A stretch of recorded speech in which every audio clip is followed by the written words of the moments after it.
something for my godson Elijah and a little girl named Corinne. Man, you coming at me for my music, but you listen to this old stuff. Old stuff? What? You better get up out of here with all that. Pac is the truth. Well, I got a boyfriend. Yeah, I heard, but it's all good. Really? We've been together our whole lives, Starr. We got time.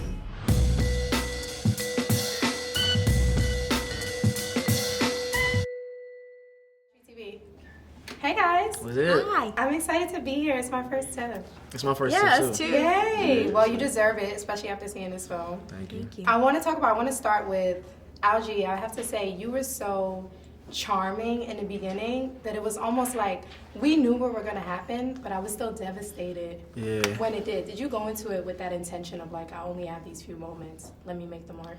Definitely. I think when I had my initial audition with George, we had already, I sat in that audition room for maybe 30 minutes to an hour, and we were just going back and forth because we were trying in different ways, and one thing we really said is we didn't want to try too hard, let the charm be there, let the people fall in love, establish that chemistry with her, and everything else will play out. And I think his direction on that really took it far, so I'm grateful for George. Yeah, almost when I walked in, I was like, I might have to give Algee a You know, man, I just need one. You ain't give me a hug out there. Stop playing. He was waiting. I'm like, all right, he was a little serious. So I'm teasing. But okay, so the defining scene, which we all know, how difficult was it for both of your parents to see that?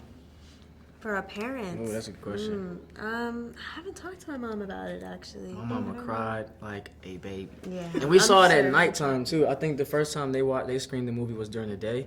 Me and my mom we were out of town, so we had to come back and watch it, and we watched it at night. And the emotions were just so much heavier at nighttime walking out of there.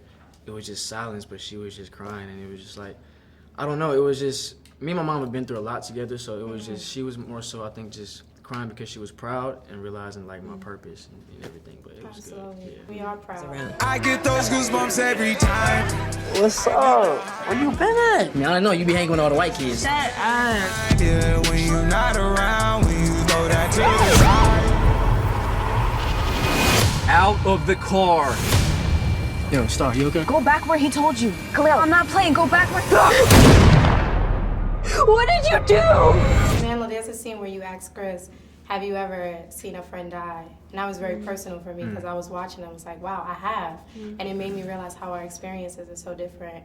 And I wonder, as actors, do you feel like your experience is different than your white counterparts In Hollywood or just in life? in life? Oh, course. yeah, of course. Very different.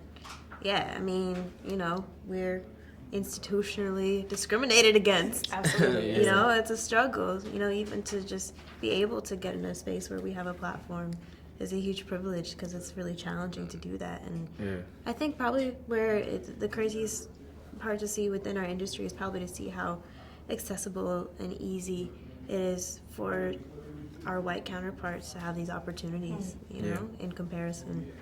Yeah, we definitely see it firsthand within the industry, and then even outside of the industry.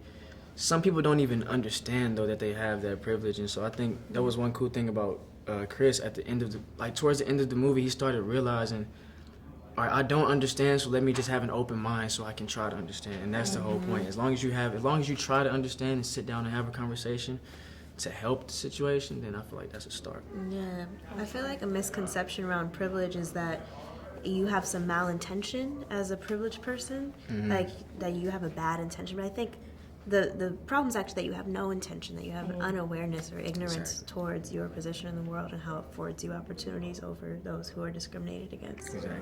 Absolutely. Thank you so much, guys. Thank